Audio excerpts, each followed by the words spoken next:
Привет! Вы планируете переехать жить в Аргентину? А может быть, вы уже здесь и полюбили эту страну? Или рассматриваете Аргентину для инвестиций, как возможность сохранения и приумножения накоплений?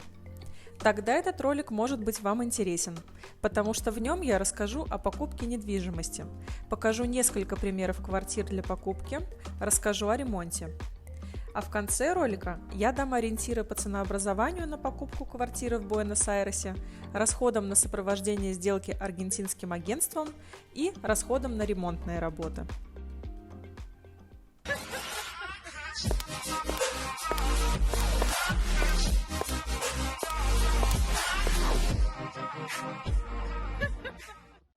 Теперь вы меня спросите, а Аргентина – это вообще удачная локация для инвестиций и покупки недвижимости? На момент записи этого видео цены на недвижимость в Буэнос-Айресе установились на одной из самых низких отметок за последние несколько лет.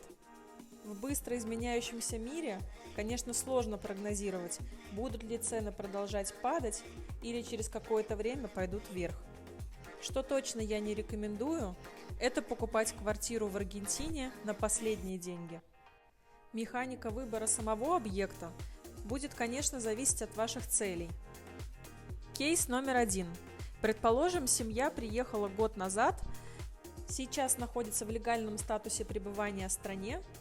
Возможно, в семье есть дети, которые ходят в школу или в университет в Буэнос-Айресе. Родители работают удаленно или имеют пассивный источник дохода. И семья понимает, что в ближайшие, например, 10 лет, скорее всего, останется жить в Буэнос-Айресе. Кейс номер 2. Инвестиционная покупка квартиры для дальнейшей ее перепродажи, так называемый флиппинг.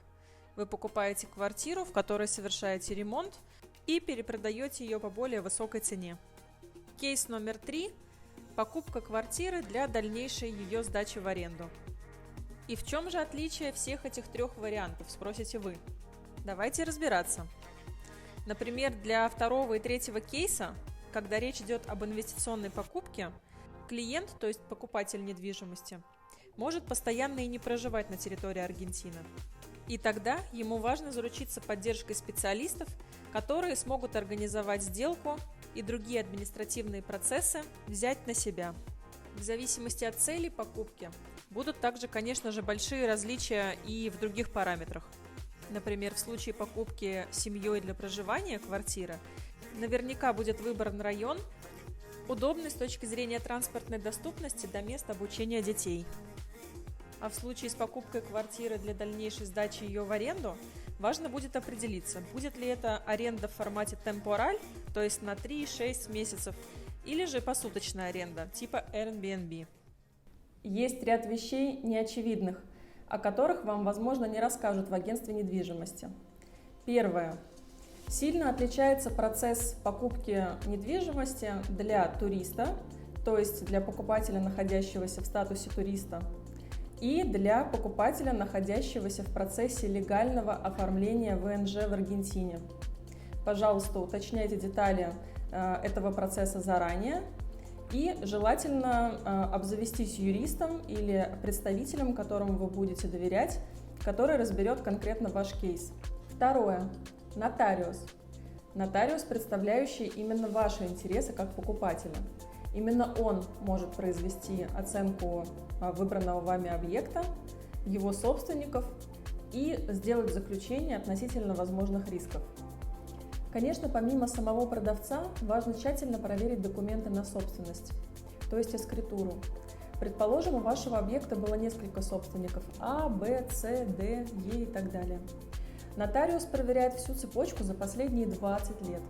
И если на каком-то этапе, предположим, 15 лет назад была какая-то проблема, то суд может признать сделку недействительной.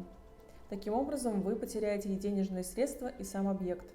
Ваши дальнейшие действия, конечно же, обратиться в суд на последнего собственника, который, в общем-то, может быть признан банкротом.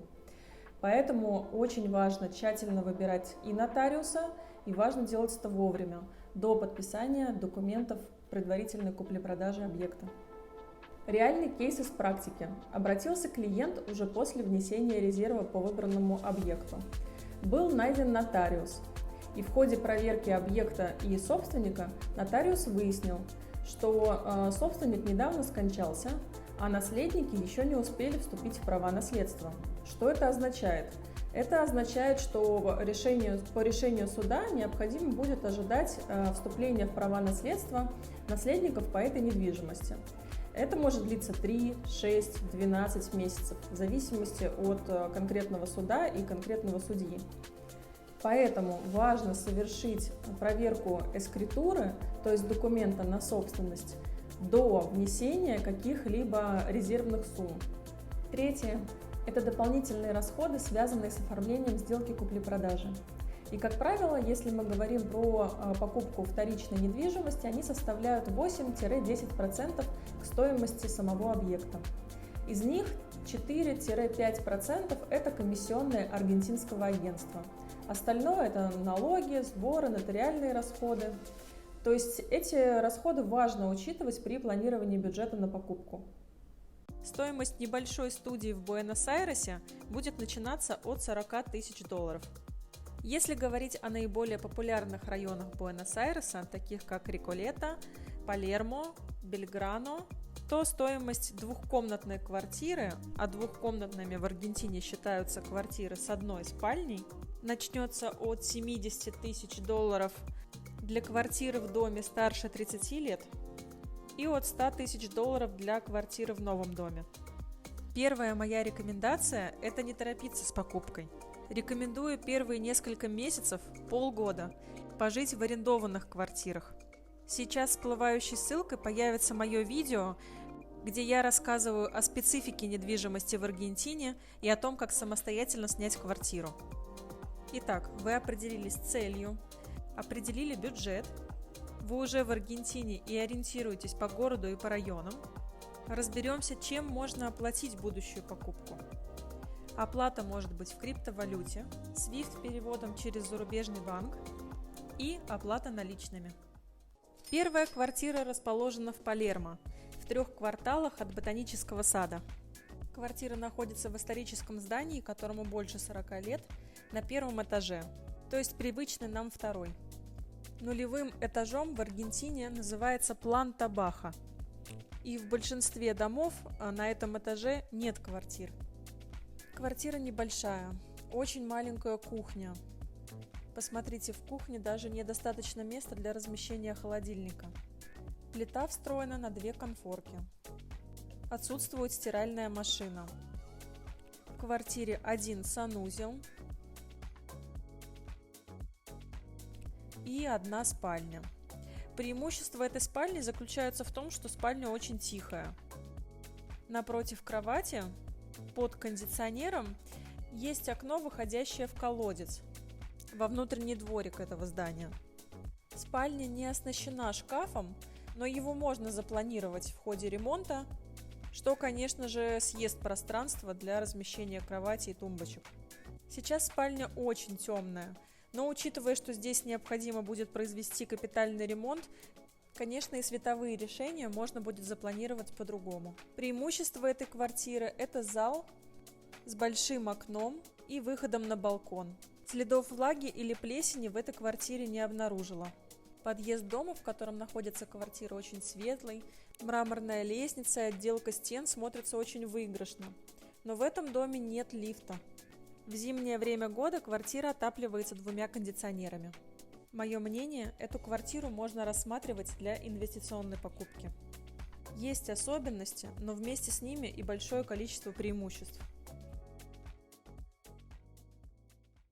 Вторая квартира находится на улице Риобамба, между Парагвай и Авенида Кордоба.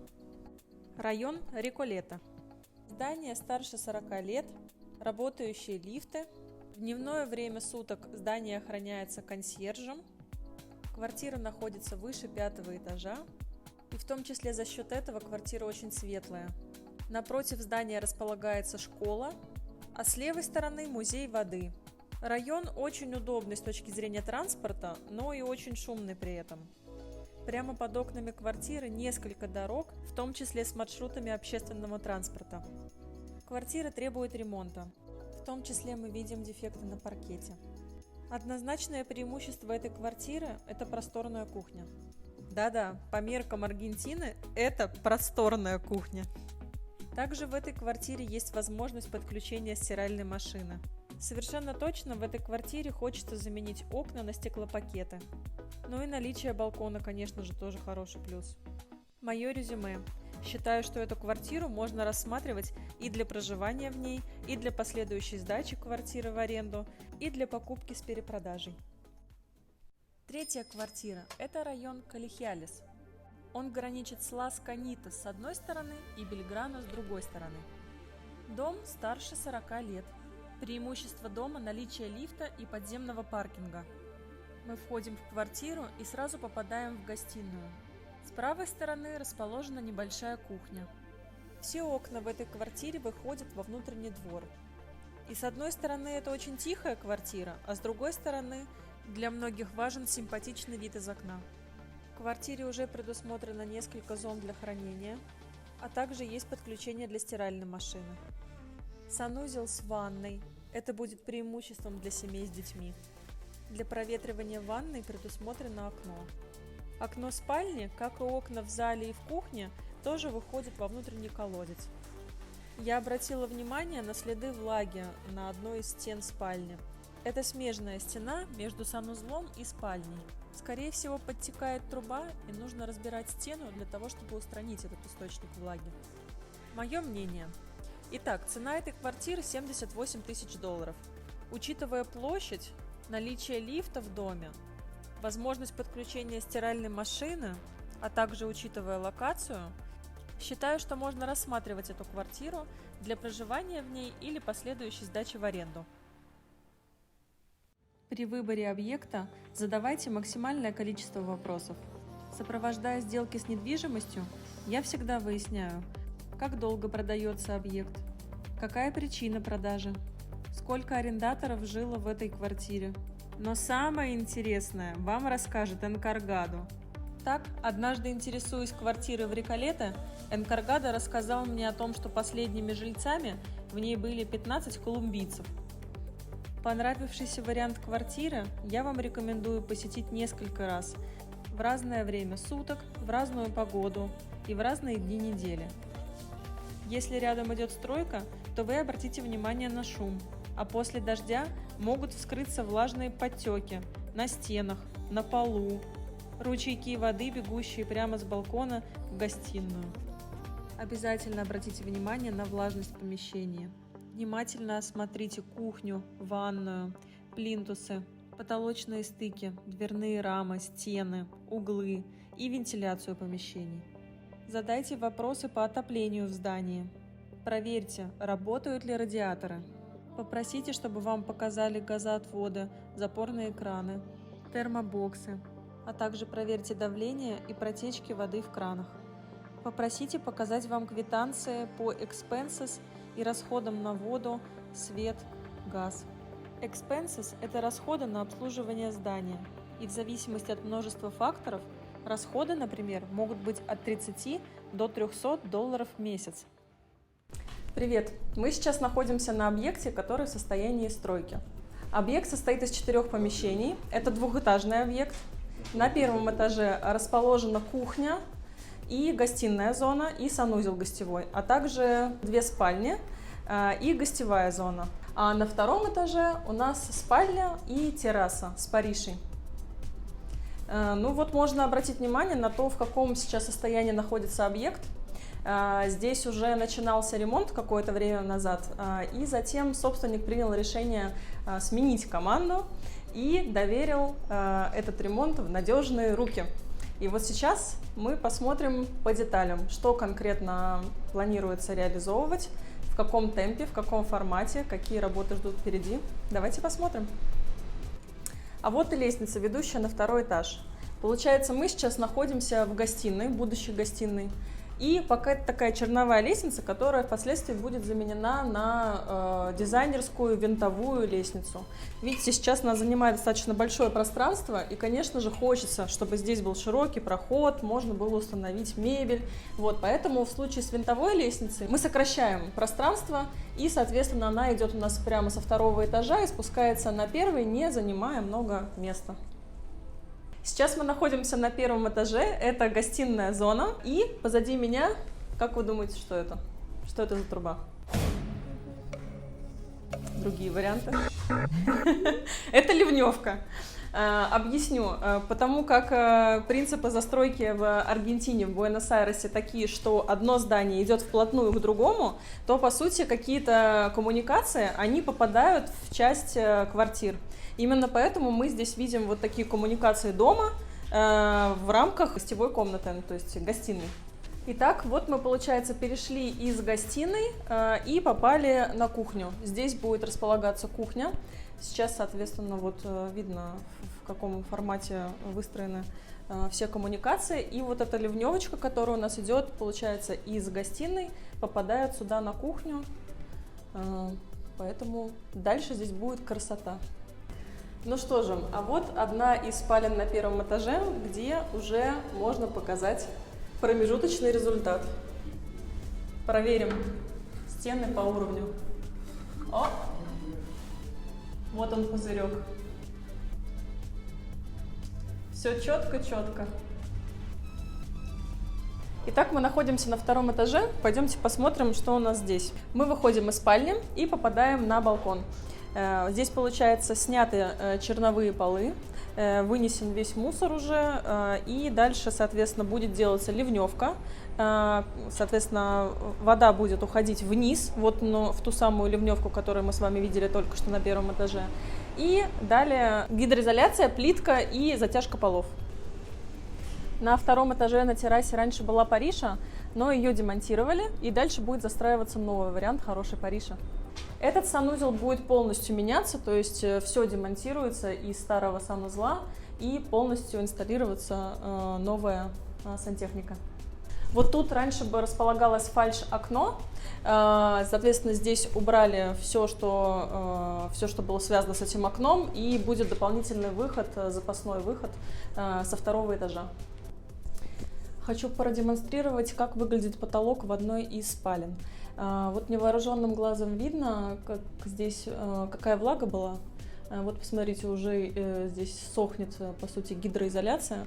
То есть в Аргентине есть проблема с влагой, и очень важно при ремонте учитывать эти вещи и использовать материалы, которые эту влагу будут отталкивать. Соответственно, вот здесь уже проведены ремонтные работы, показано, как это выглядит все в черном варианте. Посмотрите, пожалуйста, повнимательнее. И, соответственно, вот еще есть ряд вещей, которые тоже были влажными, и сейчас они произолированы для того, чтобы эта влага больше не поступала в комнату и, соответственно, не влияла на уже готовый ремонт. При ремонте квартир в Аргентине иногда можно встретить такую очень интересную вещь, когда разводка электрики идет по стене наискосок. То есть абсолютно невозможно предугадать при вкручивании, например, шурупа, при сверлении невозможно никогда предугадать, попадешь ты в провод или нет. В данном случае вся проводка в этой квартире заменена, здесь все предсказуемо и идет ровно по прямой линии.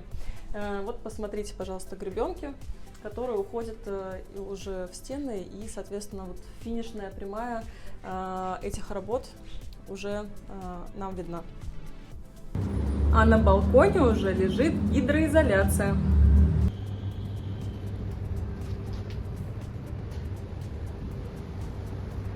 В санузле на втором этаже уже произошел демонтаж.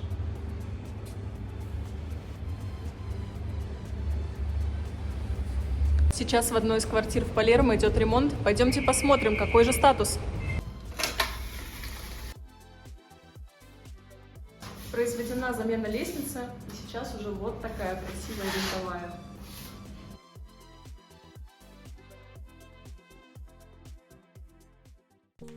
Процесс ремонта в Аргентине немногим отличается от ремонта в Европе. Я сотрудничаю с несколькими строительными бригадами, в том числе с русскоговорящими, в том числе с опытом работы в Испании, Португалии, Болгарии. Для оценки объема и стоимости совершается выезд на объект, производятся замеры, обсуждается дизайн-проект или конкретные пожелания заказчика. Далее формируется подробная смета и заключается договор. В Аргентине, несомненно, есть специфика и в выводах водоснабжения, и по электрике. Если мы говорим о квартире на вторичном рынке, то трубы желательно менять. Скорее всего, они будут старые, ржавые, с налетами кальция, и их лучше заменить на полипропилен.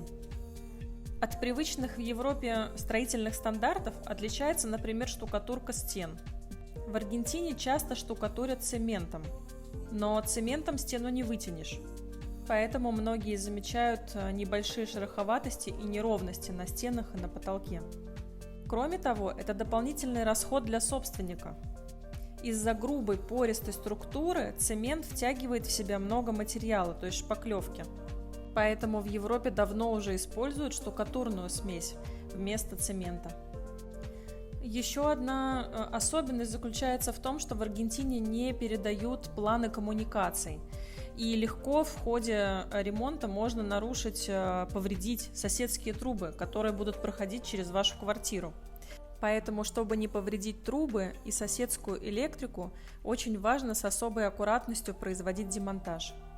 Гидроизоляция. Например, в Аргентине тоже во многих домах просто не делают гидроизоляцию пола, ни в санузлах, ни на кухне. Поэтому, если квартира уже страдала сыростью, то, скорее всего, эта сырость будет выходить еще несколько лет после ремонта. Приведу пример. В одной из квартир, в которых делали ремонт, козырек патио был накрыт рубероидом, что по задумке строителей было гидроизоляцией. Вместе с этим козырек этого патио был потолком спальни этой же квартиры на первом этаже. И через время эта поверхность так сильно наполнилась влагой, что потолок чуть ли не стал кусками сваливаться прямо на кровать спальни. Если у вас есть возможность в процессе финального решения о покупке квартиры пригласить на место строительную бригаду, и она сможет дать какие-то свои профессиональные рекомендации, таким образом вы сможете примерно рассчитать стоимость возможного будущего ремонта. Все, что необходимо для ремонта, есть в Аргентине, и в Буэнос-Айресе можно найти.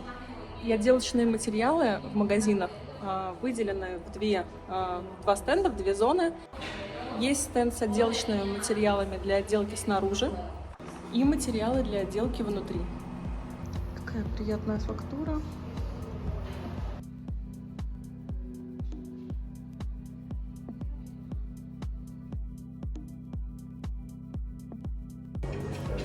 Теплые оттенки всегда смотрятся беспроигрышно.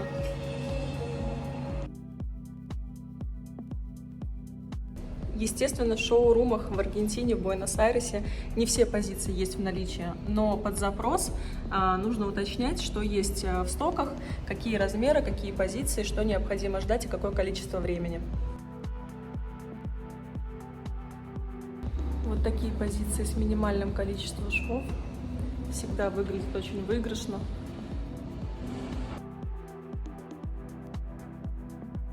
Еще один пример отделки керамогранитом, где все панели выглядят как монолитная стена.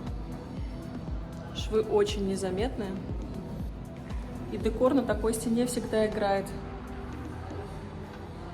А вы любите яркие сантехнические решения?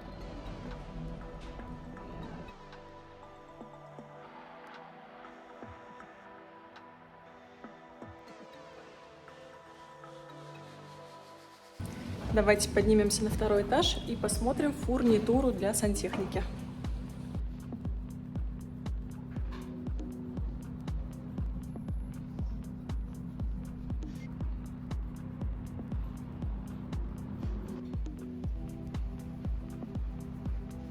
Ребят, смотрите, стройка в Аргентине идет полным ходом.